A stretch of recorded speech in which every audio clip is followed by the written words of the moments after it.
Vocês conseguem imaginar que em 1783 nasceu uma das figuras mais importantes para a América Latina e que por muitos é considerado o George Washington da América Latina.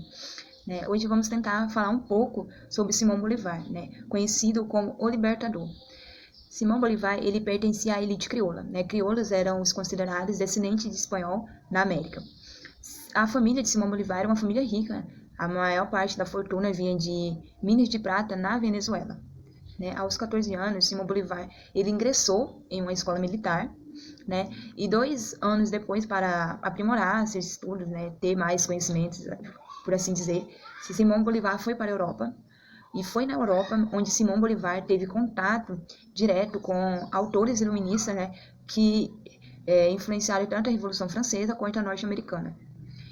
Foi também na Europa que Simão Bolívar se casou, né, com a Maria Teresa, aos 19 anos, e voltou para a Venezuela, casado, e foi lá também, na Venezuela, que Maria Teresa veio a falecer, e depois disso, Simão Bolívar, ele prometeu que nunca mais se casaria, e foi algo que ele cumpriu, pois Simão Bolívar ele não deixou descendente direto, Simão Bolívar não deixou filhos, ele só tem primos, sobrinhos, né, e se compararmos, tipo, Simão Bolívar com Dom Pedro I, né, vamos ver uma diferença muito clara, né? Porque enquanto Dom Pedro I ele era um monarca, né, com claras tendências absolutistas, né, Bolívar ele defendia ideias republicanas e democratas, né? E quando Napoleão ordenou que o exército francês ocupasse a Espanha, acabou criando, né, condições favoráveis para o surgimento do movimento de independência. Simão Bolívar é uma das figuras mais importantes porque ele também Simão Bolívar é uma figura importante também porque na construção da identidade latino-americana, né, já que ele liderou a luta de independência de vários países da América do Sul contra a coroa espanhola, porque Simão Bolívar ele tinha ideia que Simão Bolívar ele acreditou que o continente latino-americano não deveria pertencer a uma única coroa, né, a coroa espanhola. E a partir daí, Simão Bolívar ele começa a lutar pela independência de países da América Latina, né? Porque ele tinha a ideia que a América Latina tinha tanta cultura diferente, tantas pessoas diferentes, então não deveria pertencer a uma única coroa, né? Como eu já falado, a coroa espanhola. E foi aí que Simão Bolívar começou a entender que a razão pode suplantar esses ideais absolutistas que eram colocados aqui na América. E dentre esses ideais, Simão Bolívar também, ele defendia o fim da escravidão. E aos 22 anos, lá na Europa, Simão Bolívar prometeu que libertaria toda a América do imperialismo. E foi algo que ele cumpriu. Né? Por isso que Simão Bolívar é conhecido como o Libertador. Bom, após a gente ter compreendido quem foi Simão Bolívar, venezuelano, militante e que teve um papel fundamental na independência de 5 nações do continente sul-americano, a gente vai entender as causas que fomentaram as ideias progressistas de Simão em relação ao seu continente. Iniciaremos então com uma breve descrição do local e o contexto histórico que torna Simão o Libertador. Para que de fato a gente entenda como a história da libertação latino-americana ocorreu, é preciso inicialmente falar da colonização espanhola, que sucedeu-se em 1492 a 1530. Bom, a dominação espanhola ocorreu de forma violenta aos nativos ali residentes e o projeto de colônia logo foi instaurado. E o cenário era o pior possível. A dominação espanhola utilizava os regimentos escravistas para sua principal atividade econômica, a mineração. A mão de obra indígena era a maioria nessa função. Além disso, os espanhóis adotavam medidas para burlar o trabalho escravo, que até então não era bem visto pelo clero. Uma dessas ações é a encominda, que era basicamente uma troca de trabalho pela catequese. No entanto, Portugal também era um país que havia recém-descoberto terras naqueles continentes e resolveram por se dividir em seus territórios, gerando o famoso Tratado de Tordesilhas. Essa divisão gerou os sub-reinos e as capitanias, na quais encontravam-se Nova Granada e Venezuela, palcos na qual Simão teve grande participação. No então passados anos, já em 1783, quando nasce Simão em Caracas, na então América Espanhola, território que fazia parte da Venezuela, a existência de questões hierárquicas já era algo visível. Porém, Simão ainda passava a ver e a viver frente à grande exploração colonial e da situação colônia e colonizada. Mesmo diante de uma divisão social definida, o continente sul-americano ainda era consumido pela exploração espanhola. Os modelos hierárquicos eram basicamente divididos entre os chapetones, que eram espanhóis puros e serviam como uma extensão do governo da Espanha no país, os crioulos brancos descendentes de espanhóis nascidos em território latino e que possuíam terras, Simão nascerá em uma dessas famílias, os homens livres, pardos, sem nenhum acesso à riqueza, e os escravos.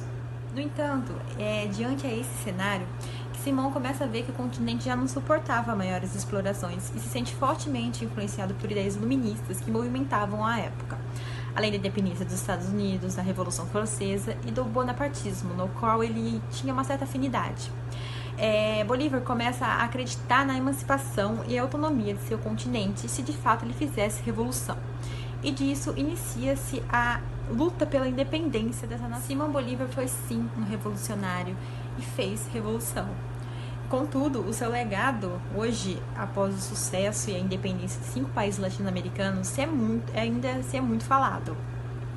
Pelo fato do processo da emancipação e do almejo de uma federação e de uma república que hoje é a maior forma de governo dos países sul-americanos. Além do bolivarismo, que é uma inspiração nas ideias de Simão Bolívar, que vem seguindo até a nossa atualidade. Agora que conhecemos um pouco da biografia de Simão Bolívar e também do contexto em que estava inserido, temos também que observar a dificuldade que este grande líder e seus aliados tiveram na hora de se locomover. Isto porque os recursos daquele momento eram extremamente escassos, e fora isso, o território da América do Sul também era muito acidentado e difícil em diversos pontos, sendo disponíveis também na época somente cavalos e carroças para deslocamentos terrestres ou canoas para deslocamentos aquáticos.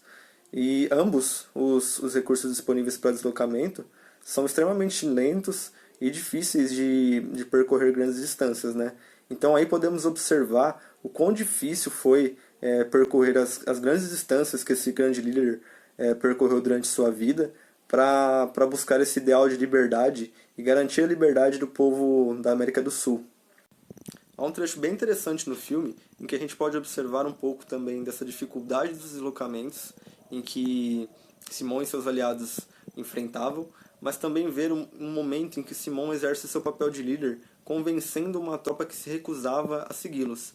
Isso porque, naquele determinado momento, eles acabaram se deparando com um rio, e este rio era uma fronteira.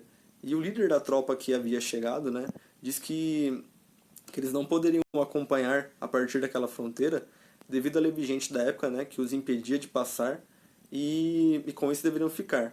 Nesse momento, Simão realiza um discurso que acaba convencendo toda a tropa a segui-lo, e também a gente pode observar um ideal que era amplamente defendido pelo Simão. Esse ideal era da unificação de território. Entretanto, podemos observar em uma simples consulta no mapa da América do Sul atual que o território anteriormente de dominação espanhola acabou sim conquistando sua independência, mas acabou sendo fracionado em diversas nações menores. Simão defendia que essas nações mantivessem-se unidas, algo que não aconteceu. Podemos observar um pouco da vontade de Simão no território brasileiro, em que houve a independência, mas não houve fracionamento em nações menores, mesmo que ocorreram diversas revoltas a fim de que isso acontecesse. De acordo com o que vimos anteriormente, temos que Simão Bolívar defendia algumas ideias principais a serem aplicadas na América independente, como a questão da união, por exemplo. Essa questão da união era partilhada também por outros libertadores, no entanto, com visões diferentes, como por exemplo, José San Martín. San Martín era general e além disso estava envolvido em guerras pela independência da América. Em 1822, ele se reuniu com Simão Bolívar para definir possíveis formas de governo para os estados já libertos. No entanto, apesar de partilharem do ideal de união, ambos possuíam ideias opostas com relação às formas de governo que deveriam ser impostas às ex-colônias. San Martín defendia a monarquia, em que os governantes deveriam ser príncipes europeus, enquanto Simão Bolívar defendia a existência e a organização de uma grande república federativa sobre uma mesma união. A partir disso, podemos perceber que Simão Bolívar tinha o intuito de construir uma América livre de qualquer resquício do domínio estrangeiro. Em um trecho do filme, percebemos a conversa de Simão Bolívar com um amigo inglês. Seu amigo sugere a instalação de um banco inglês no território da Venezuela. Só que de pronto, Simão Bolívar recusa, visto que isso desprezaria toda a luta pela independência tida até então. De acordo com os fundamentos da Teoria Geral do Estado, temos que o Estado é formado por 3 elementos principais, sendo ele o território, o povo e o poder.